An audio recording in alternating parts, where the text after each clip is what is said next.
What's up? What's up? What's up? What's happening? Straight to the point.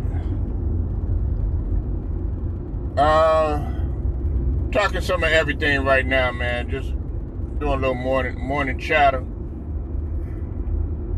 while I'm sipping on my coffee, getting through this traffic and all that. Y'all know how it go. First off, I want to give a shout out to. I want to give a shout out to a couple people. Let me first off give a shout out to the Lions Den basketball community and boxing community too. Salute to everybody, all of y'all. I want to give a shout out to the brother Chilltown. If you haven't subbed to Chilltown, he don't need no introduction. Go sub to Chilltown. Definitely knowledgeable about the game of basketball. I think he's on the panel with Player Choice.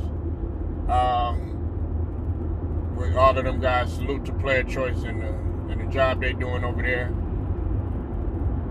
And I also want to give a shout out to the brother Ticket TV. Definitely go sub to his platform too. You don't need no introduction either. All right, now look. You know, this All-Star game really got a lot of people feeling some type of way, okay? And one of them is Stephen A. Smith. And he said it, he was talking about it on his podcast show. It was him and, before he brought Kenny the Jet Smith on, you know, he was talking about what the league should do to spice up the slam dunk contest. What he said was what he thinks should happen is there should be a thing where they go to each state and everybody competes. You know, just, you know, get some of your best dunkers compete. Then they have, you know, they bring it down to like 100, I think he said it was. And then those guys, they, you know, they compete, everybody competes, and then they bring it down to like 10 contestants, and then out of that 10, then they have, I guess that one guy who's able to compete on the national stage. And then he, of course, he was talking about some like cash prizes, like the first place winner will get $1 million, and the second place winner will get $500,000, and then the third place winner will get $100,000. If I'm not mistaken, that's what he said. I'm not gonna lie to you, that's a dope idea by Stephen A. Smith. I actually agree with that.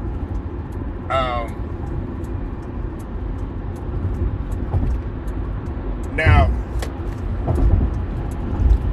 the reason why I agree with that is because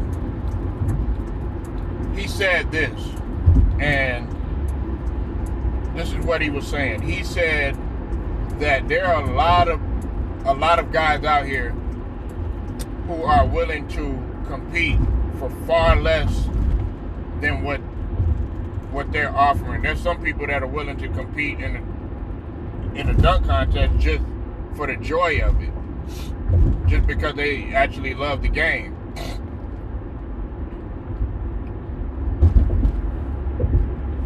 And if you got somebody like that just wants who's hungry, and then you put money on the table, or you put some sort of incentive on the table,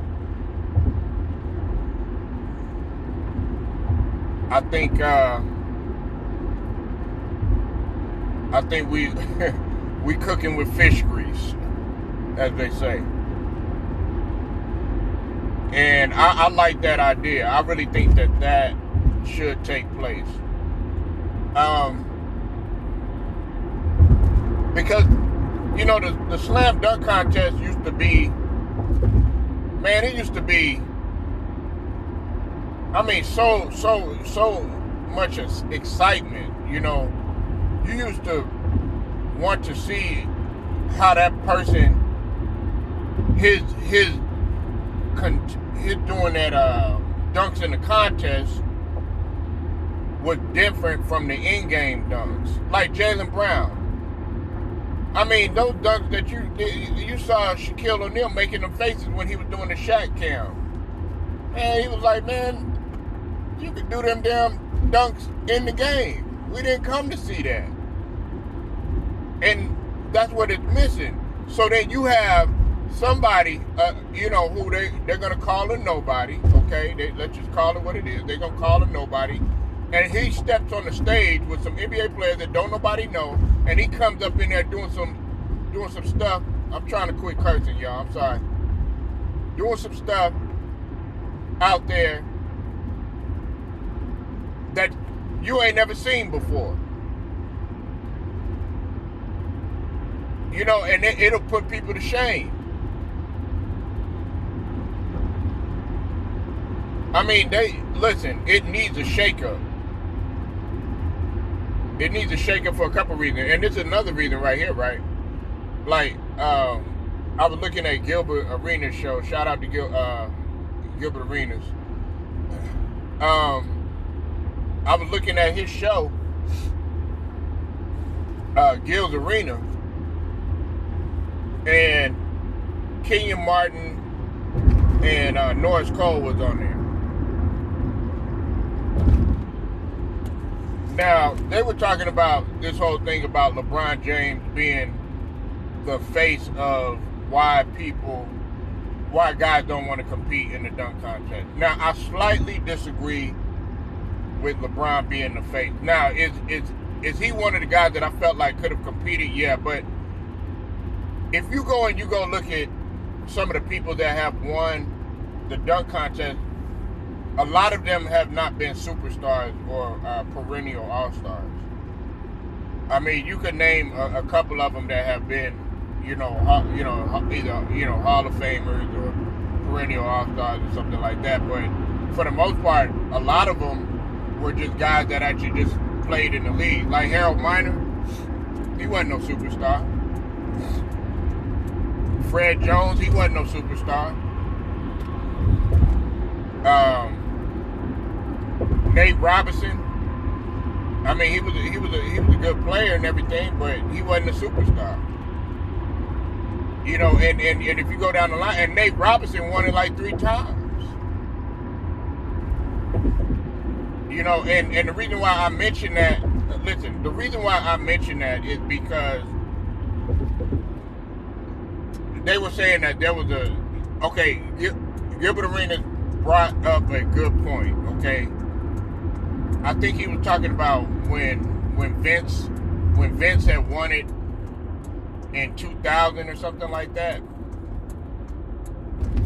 He was looking at the stretch or the period of people. I think it was like I want to say 99, 2000 or Kobe, because I know they didn't have it. They had Kobe up there because he won it in 95, 96 as a rookie. And then I think they skipped a couple years or something like that. I forgot what had taken place. And then, of course, in 99 to 2000, that's when Vince had won it.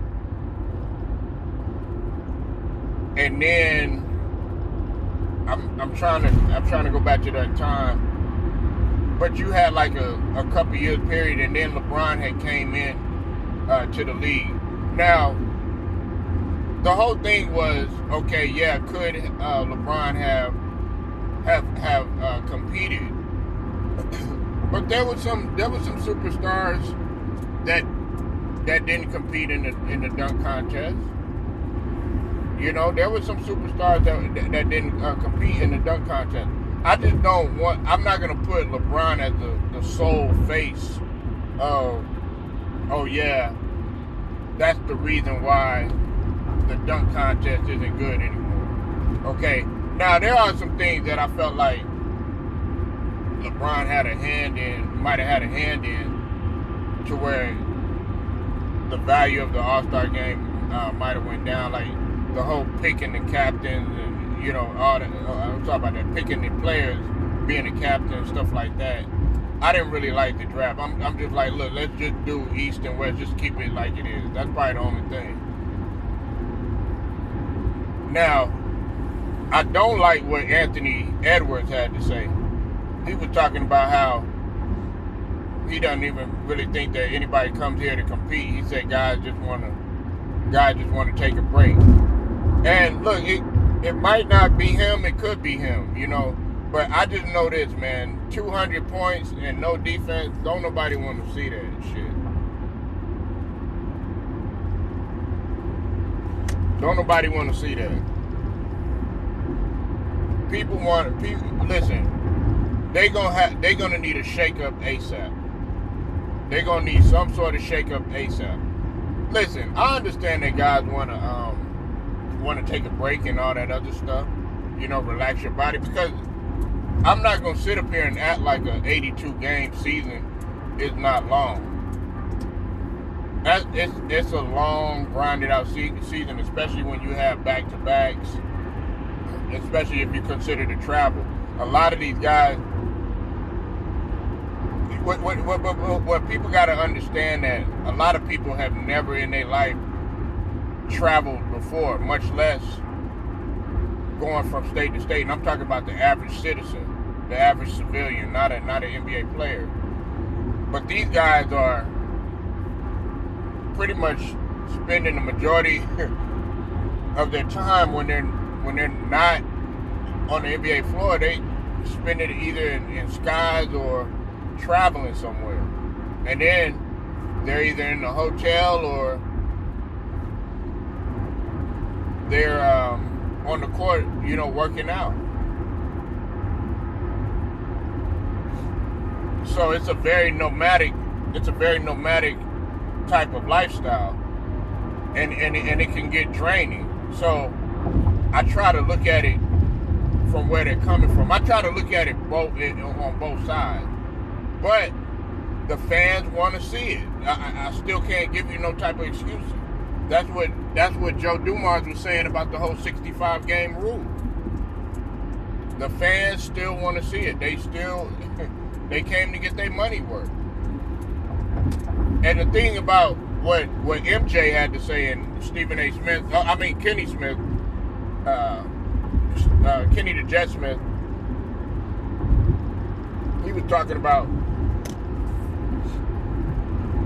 he said something about MJ, and he was talking about how Jordan, he wanted to be the best at everything when it came to the All-Star weekend. He said he was going to compete in the dunk contest. He said he even competed in the three-point contest. You know, and even though, you know, at that time we know he probably wasn't going to win or whatever, but the fact that he took that risk, it just goes to show you that he was willing to compete. And I think guys have kind of lost that edge. You know, I don't know what it is. I don't know what it is, but there definitely needs to be a shakeup. And Kenyon Martin, he said that the rookies, he was saying something like this, like, if you're a rookie, he said they should just sign you up and it's mandatory that you compete. I kind of like that, but whatever they got to do, man, they're going to have to sit down and they're going to, just like they came up with something to make the 65 game rule into effect, to where you have to play a minimum of 65 games in order to be eligible for various awards. They need to do the same thing with the All-Star game. And we know that y'all have the mind to do it. You know, we can't sit up here. Don't try to sit up here and try to come with the same old stuff, repetitiveness, like you did last year. Don't nobody want to see that. You know, can we have some parity? It's just like the whole thing with having parity in terms of the, you know, in the NBA finals and in the NBA playoff. Nobody wants to see the same team every year, or knowing, oh, okay, can we get somebody different, you know, each year?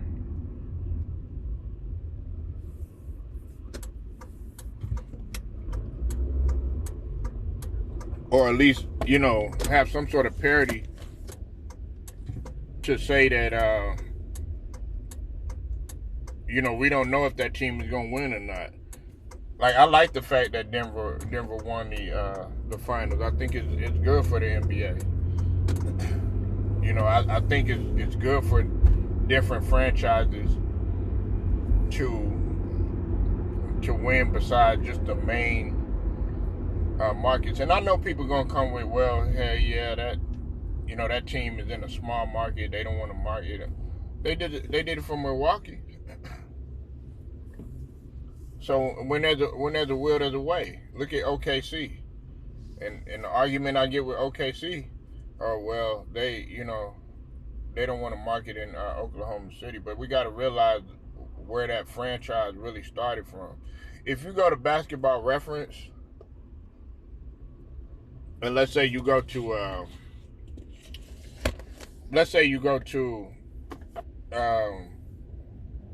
like I was looking at Tom Chambers. I was looking at Tom Chambers the other day. We know that Tom Chambers, he played for the Seattle Supersonics. Well, it'll say OKC. So we know where that franchise began, and a lot of people got to understand that the Seattle Supersonics won in 1979. But I mean, it's just, you know, when there's a will, there's a way. But anyways, man, I'm not gonna get into that. You know, I'll be all over the place. Another thing I want to talk about is this whole Glorilla and Dame Lillard stuff. Oh man,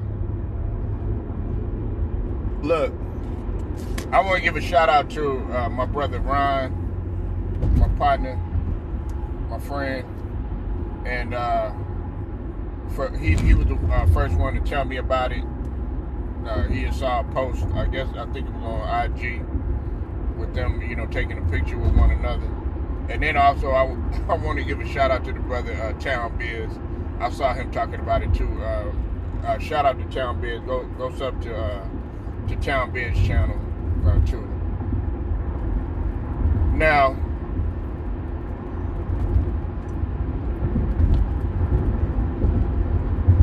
Glorilla,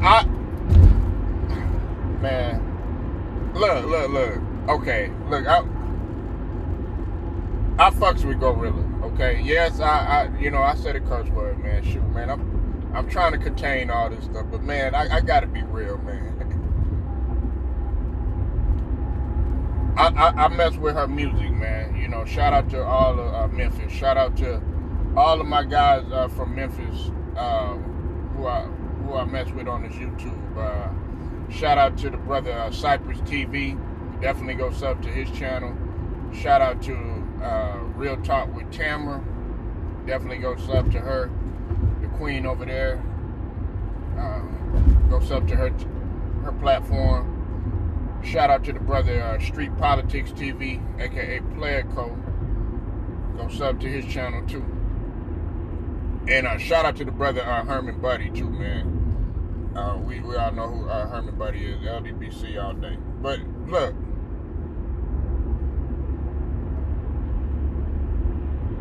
Glorilla, she got the right to do what the hell she wants to, and I mean, I know what people are up in arms about. They know that we were just talking about how Dame is going through a divorce and all of that stuff. You know what I'm saying? And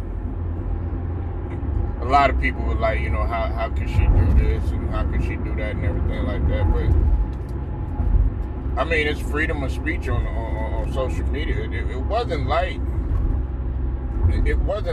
you know, they confirmed anything.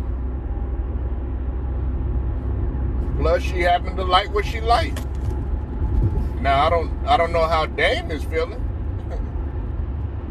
you know, but I know what other people are talking about too, and they talking about the you know, the whole stuff in the drawers stuff, you know what I'm saying? You know, all the skid marks and all that stuff, you know what I'm saying? And they kind of think it's kind of disgusting. Look, and the how she like, you know, semen on her food and all that stuff, you know what I'm saying? Look, whatever floats your boat. Okay. Now, when you look at her, you know what I'm saying? Like, you can't get past it. You know, some people can't get past it. Now, if you're willing to get past that, then maybe it'll work. Maybe it'll work for a Dame. Another thing is you know, the whole street element factor. We know you know what's going on in Memphis right now and all that other stuff. And I agree with Town Biz when he was saying about how Dame is he from East Oakland, and I got family in Oakland, you know, and that's why I mess with Town Biz heavy, because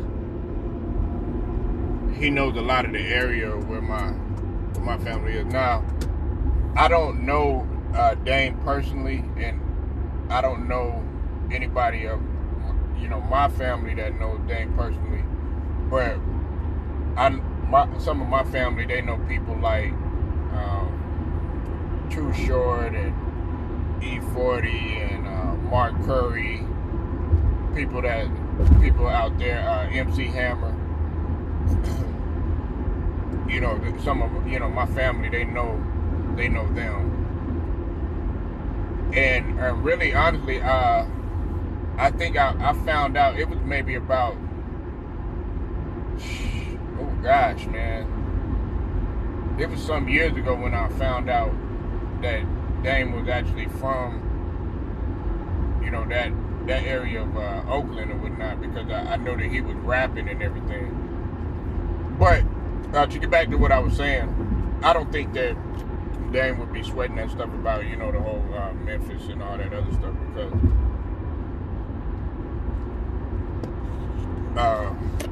we know that you know, rap in general, it's a dangerous profession, you know. But at the same token, the NBA is a dangerous profession, but people don't really talk about it. I mean, look at what happened to Paul Pierce a couple years ago. Well, not a couple years ago, years ago. You know, and if you don't know what happened to Paul Pierce, he went into went to like a nightclub and got into it with some guys, and it led to him getting stabbed and whatnot. But everybody got their different fetishes. You know, Shaq, you know, he would Shaq always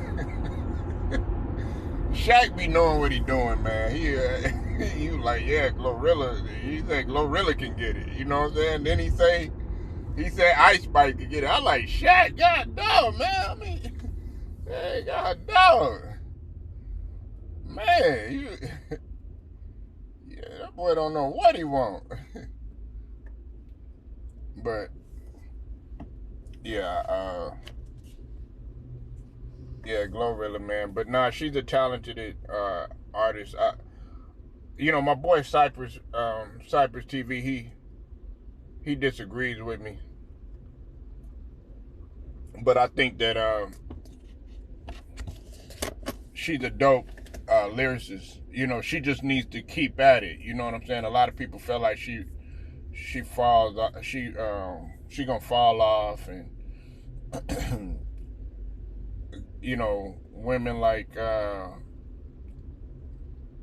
Sexy Red and stuff, they're just gonna be one-hit wonders and all this other stuff.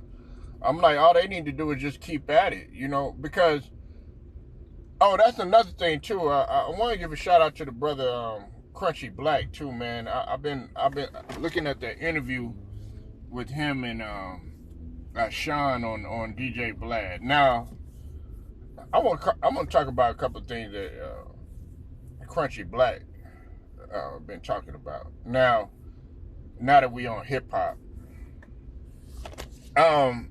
he said the same thing that I've been saying about Kodak Black. There's a lot of people in my generation that don't like Kodak Black. I'm probably one of the few that messes with Kodak Black. When I really started paying attention to Kodak Black is when he did a remix on My Mind's Playing Tricks on Me. That's when I really started messing with Kodak Black and his music. You know, it didn't take anything away from him, but you know, at first I was like, man, who is this little nigga? You know what I'm saying? And you know, did a little, you know, check where it was, you know, Lil Haiti, all that stuff. You know what I'm saying? Shout out to MIAO and Little Haiti in Florida out there.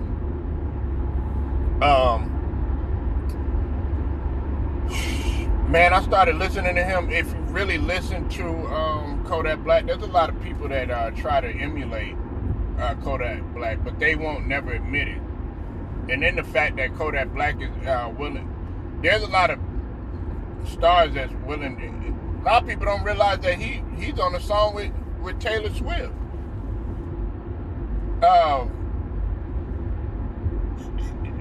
Kodak Black is a in terms of music, he's definitely talented, and in terms of how he moves in the music and knowing what he wants to do, it's just the fact of him, you know, staying focused, you know what I'm saying? Because, I mean, he's heavily involved in them streets, all right? Just like a lot of the other guys are. You know, and that could be a artist downfall. And Crunchy Black was saying how, you know, he messed with Kodak Black. He also said that Nicki Minaj ain't fucking with Megan Thee Stallion, which I've been saying all the time. There's been a lot of people that's been going at me talking about Nicki Minaj is better than Megan Thee Stallion and lyrically and all this other stuff. Look, Crunchy put that to rest. Crunchy, and I know some people gonna be like, oh yeah, well who is Crunchy? He don't rap and all this other stuff. All he does is probably jerk and all this other stuff. But he's been around talent. He's been around arguably, well, he was really good friends, God rest his soul, with arguably the one who is responsible for some of the styles that you hear right now.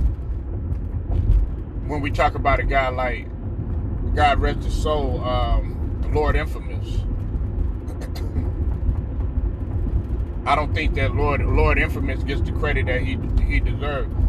A lot of guys won't never admit it. I mean, the Migos, they gonna say that they didn't emulate nothing from Lord Infamous and all these other artists, but they did, man. Lord Infamous is responsible for what you hear, and that's where me and the homie Cypress and Player Co,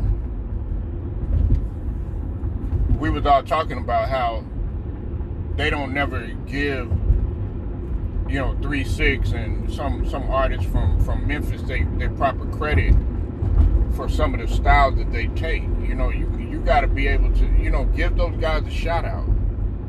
Let them know where you got it from. It's okay. It's not gonna make you that bad of a person. It's just like with the whole Kobe Jordan thing. Everybody knows that Kobe patterned his game after Jordan, and a lot of people was actually hating on it.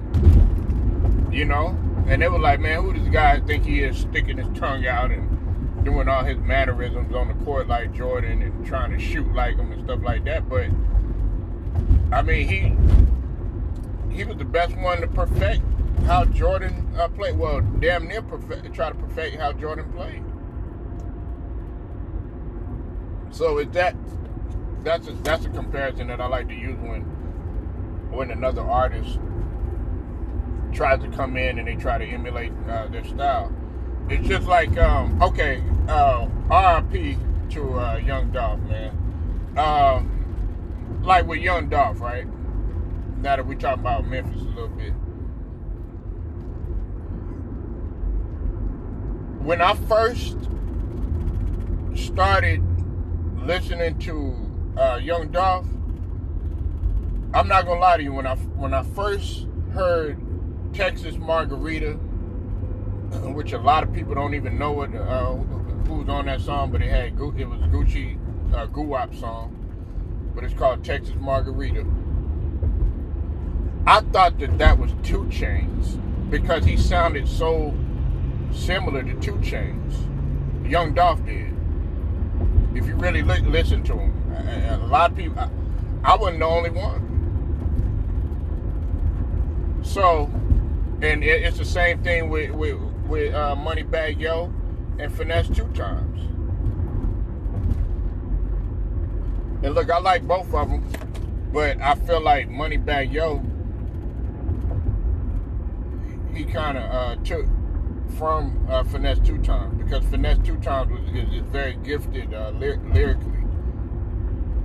He man, this guy is phenomenal on the mic. The way he uses his words and stuff like that. You know what I'm saying? Like you really gotta really listen to it. But you know, a lot of people, they don't really have the patience to really pay attention to lyrics and stuff like that. They're more into you know, the visuals and the symbolisms of what's going on and stuff like that. You know what I'm saying? Me, I try to really look at it a little bit deeper when we talk about hip hop. But anyways, man, I know I went off the rails, man. Yeah, man, that All-Star game definitely needs a shake up. You know, I mean, a lot of people feel otherwise, but me, I'm at the point now where I don't even. I'm with shout out to Dreamers Pro too. Dreamers Pro said this. He said he was so disinterested that I think he stopped watching it like the first after the first quarter. That's the way a lot of people were feeling. You should not even really be feeling that way. Not with an All-Star game. I remember my eyes were locked on the screen. You know, having dinner. You know what I'm saying? You want to sit down, have a good dinner. You know what I'm saying? And eat good. You know what I'm saying? You don't want to sit there and, man, I'm having steaks and shrimps or something like that, or you know, eating some greens and some you know, some fried chicken or something like that. You know what I mean? And you seeing this piece of shit? Don't nobody want to, man. We want to see some good competitive. You know what I'm saying? Some fun, something that's gonna keep you on the edge of your seat. But that's what it got to get back to. Something that you could talk about. Oh, I remember it. Like right off the hand, you could remember Vince Carter. You could remember MJ. You could remember, you know, some people could remember Kobe. So it needs to get back to that. But besides that, man, y'all stay locked in with me. Make sure y'all like the video. Share this, subscribe, and also hit them notifications so that you are notified. Straight to the point, sports and entertainment. I'll get at y'all later.